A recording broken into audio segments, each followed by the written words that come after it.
Алмаз Акунжанов, сиз да отурасыз. Тиешелүү укук коргоо органдары так маалымат берип койсунчу. Мына Абдуллаев, Ялкун Абдуллаевич деген бул ким? Кыргызстандын 4 районуна барып 4 паспорт алыптыр. Бир жерде 64-жылкы, бир жерде 59-жылкы. Дагы 2-3 мамлекеттен мыйзамсыз паспорттор менен Кыргызстанда азыр жүрөт экен. Бүгүнкү күндө бир Ялкун деген чоң мошенник деп айта алабыз. Анткени мошенник деп айтып атканыбыз, алдамчы деп айтып атканыбыз көп суммада акчаны алып алып бербей жүрөт да. Кандайча бербей жүрөт экен. Ялкун деген ким деген маселеге келсек, жакында эле массалык маалыматтарынан чыкты. Ялкун биринчи Кытай жарандыгынан алат. 2 паспорт алат Кытай жарандыгынан. 2 паспорт алат дагы, бир паспортунда 64-жылкы деп жүрөт, бир паспортунда 65 деп жүрөт. Ялкун. Кытайдан алган жарандыгын алгандан кийин келип 2007-жылы бизден Кочкор Ата шаарынан Ленин көчөсү 75, квартира 5 деп туруп, мынакей Кочкор Ата шаарынан бир паспорт алат 2007-жылы. Бул жерге көңүл бурсаңыздар 14-iyul 2007-жылы деп турат. Бул жерде национальности бир жерде өзбек дейт, мына Кочкор Атадан алганда өзбек деп турат. Калган 4 паспортунда уйгур деп жазылат. Эмне себептен муну бүгүнкү күндө биздин тергөөчүлөр жана башка органдар кызыкпайт? Бизде жакында журналисттер барып көргөздү, ошо Нокендеги үйүн, Ленин көчөсү 75 квартира 5теги кишиге барып, үйүнө барса биз мындайды тааныбайбыз. Келип, жадаттыңар. Андай киши бектеп болгон эмес деди. Ошол эле учурда бул военный билет алат. Военный билет эми бул мамлекеттин, улуттун коопсуздугу үчүн военный билетти алыш бул коопсуз да. Анан кантип военный билет алып алган, кантип паспорт болгон. 14-iyunda числолоруна көңүл буруңуздар. 14-iyunda 2007-жылы кайра эле 20-iyunda Октябрьский районунан дагы паспорт алып атат. Дагы бир паспорт алып атат. Октябрьский районунан 2 паспорт.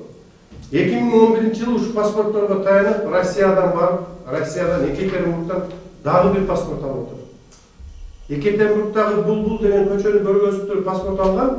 Кийин кайра 2 айдан кийин ошол Екатеринбург башка көчөсү көргөзүп дагы бир паспорттун аты чыгып атат.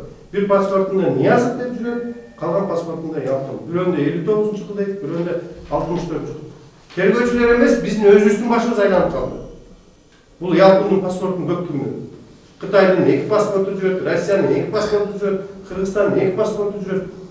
Муну улуттук коопсуздук комитети ушул күнгө чейин эмнеге бул ким? Может шпион бул?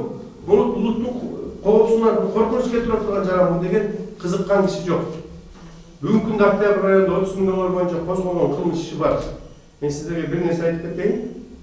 Былтыр 2022-жылы октябрда Первомайский район козгойт, Ялкун боюнча иш козгойт. Козгоп туруп ишти жабат. Тергөөчү ишти жаап коёт. Кайра прокуратура базарнама кетип ишти кайра тергедик. Аны сиз жакшы билесиз. Тергедегендин декабрдан бери мына январь, февраль, мына бүгүн март болоюн деп калды. Ошол кайра козголгон постановлениени октябрдагы районда козголгон кылмыш ишине постановление бербей, тергөөчү бекитип жатат. Бул жерде биз мен ачык айта алам, МВДда Жумабаев бир Азамат деген бала бар экен, БСУнун следствиясынын башчысы экен. Ошол гана телефон менен башкарып, бул кылмыш иштерин аркага тартып келет бүгүнкү чейин. Ачык айта алабыз. Анткени дагы көптөгөн депутаттар бар, көптөгөн КСУда башка кишилер тырышып этип жүрүшөт. Азыр депутаттардын атын айтып десек эле, депутаттар бир жерге кол койбойт экен, бир жерге кат жазбайт экен. Алар телефон менен эле тырышып этип коет экен. Жакын күндөрдө аны айтабыз. Анткени биз телефон распечатканы алып атабыз. Депутат менен Ялкундун туугандарынын, тааныштарынын байланышкан телефон распечатканы алып тургандан кийин ошол депутаттын атын айтып чыгабыз. Эми учурдан пайдаланып кайрылуу жасап коеюн, актив прести көптөгөн кишилер көрөт. Ошон үчүн урматтуу Имамбул Токтаралиевич, урматтуу министр МВД, ушул ишти аягына чыгып бербесеңиздер, паспорт териштирип жүргөн күнүндө турган болот. Алдамчылык бир, анан кийин тергөөчүлөрдүн паспорт таппай жүргөнү 2 болуп кетти. Өз колуңузда иштеген прокурорлорду, МВДнын министри, өз колуңузда иштеген КСУнун тергөөчүлөрүнө айтыңызчы, ушул бир Ялкунду кырышабы деп берип отуртурлачы мына ишти күчө. Сиздерден ушул суранычы.